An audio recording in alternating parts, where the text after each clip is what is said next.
Hi. I always use to think कि जो भी न्यू इन्फॉर्मेशन होती है वो हमारे ब्रेन में स्टोर कैसे होती है।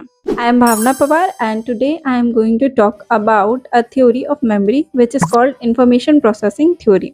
इस थ्योरी को फर्स्टली दिया था 1968 में रिचर्ड एंड रिचर्ड ने, जिसके अकॉर्डिंग जो भी न्यू इन्फॉर्मेशन होती है वो उसके सराउंडिंग के हिसाब से हमारे ब्रेन में स्टोर होती है। मतलब कोई भी घटना घटित हो रही है, कोई भी इन्फॉर्मेशन आपके पास में आई है, उस इन्फॉर्मेशन के आते समय आप किस एनवायरनमेंट में थे, आपके आसपास कैसा एनवायरनमेंट था, उसके ऊपर ज़्यादा डिपेंड करता है कि वो इन्फॉर्मेशन आपके दिमाग में किस तरह से स्टोर होती है। आपका परसेप्शन भी उसी तरीके से बनता है। तो जब वो इन्फॉर्मेशन आपके ब्रेन तक आती है तो वो कुछ सेकंड्स के लिए, कुछ मिनट्स के लिए ही आपके ब्रेन में स्टोर होती है। अब उस मेमोरी को हम कहते हैं शॉर्ट टर्म मेमोरी। ये short term memory long term memory में कन्वर्ट होती है कि वो मेमोरी आपके लिए कितनी इंपॉर्टेंट है इस बात पर।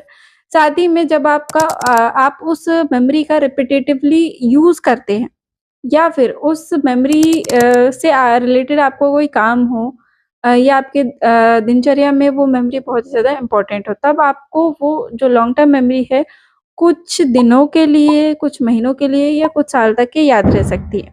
अब यही लॉन्ग टर्म मेमोरी हमारे ब्रेन में स्टोर हो जाती है और जब भी हमें उस मेमोरी की ज़रूरत होती है, तो हमारा जो ब्रेन है उसको रिट्रीव करके हमारे सामने प्रेज़ेंट कर देता है। तो इसी को हम लोग कहते हैं information processing theory. I hope this topic will help you to study. Thank you for watching.